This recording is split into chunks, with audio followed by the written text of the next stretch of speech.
frustrating, and I just want to go back to normal. All Melanie and Corey Rabinowitz and their family have left of their home is memories. What happened to the house? Broken. It broken. Their house of more than 2 decades, now just a vacant lot. It's just heartbreaking. It's very stressful just trying to get through this whole thing. Their house took on so much water it sustained structural damage and had to be demolished. Gone in how long? 20 minutes? Maybe, yeah. There's a pile of rubble. Now they're struggling to pay the mortgage, the rent on a temporary home, the staggering repair costs, all while waiting for the permits to rebuild. We spent 22 years there. Our daughters, we grew up here. We have a grandson who's been here. It was our house, we had it's hard. This area here, the water came in from the lagoons that are right across the street, and the water came in so rapidly and so quickly that this area of our house lifted up in the air, and all these beams came up, and it's filled with fish and debris. That's sad.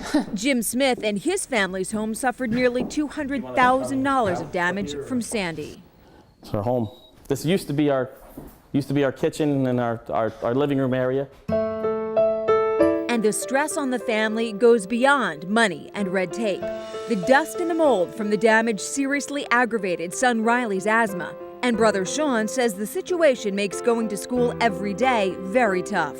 Hearing everybody talk about all the fun they had over the holidays or the vacations that are going on. There's people who are still in my school who are still displaced from their homes. You sit back to the memory just before the storm, having those great memories, barbecues in the backyard, and just saying life's great. You just didn't expect it. They hope to be back in their home next summer. By then, people have had 2 more Christmases, 2 more Thanksgivings in their homes. It just didn't end last year. It's still going on for so many people. Boom. Welcome to the world of Sandy. This is what's left of my house. This is what's left of all my furniture. Judy Fiore hopes to make enough repairs to her home that she can return by early next year. This used to be my dining room. Hopefully someday it will be again. This is where the water came pouring in.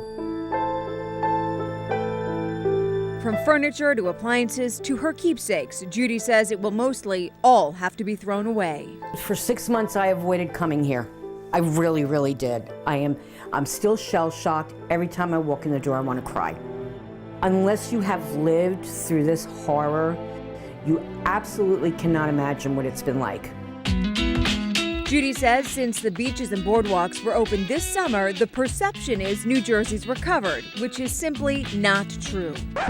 We get a little bitter when we see money going to the boardwalk to get that rebuilt, and all the small businesses are getting rebuilt, and we're all sitting without homes. When I look at the place, I think of what it used to be, and it was home. And now it's just a junk heap. It's hard. It's really hard.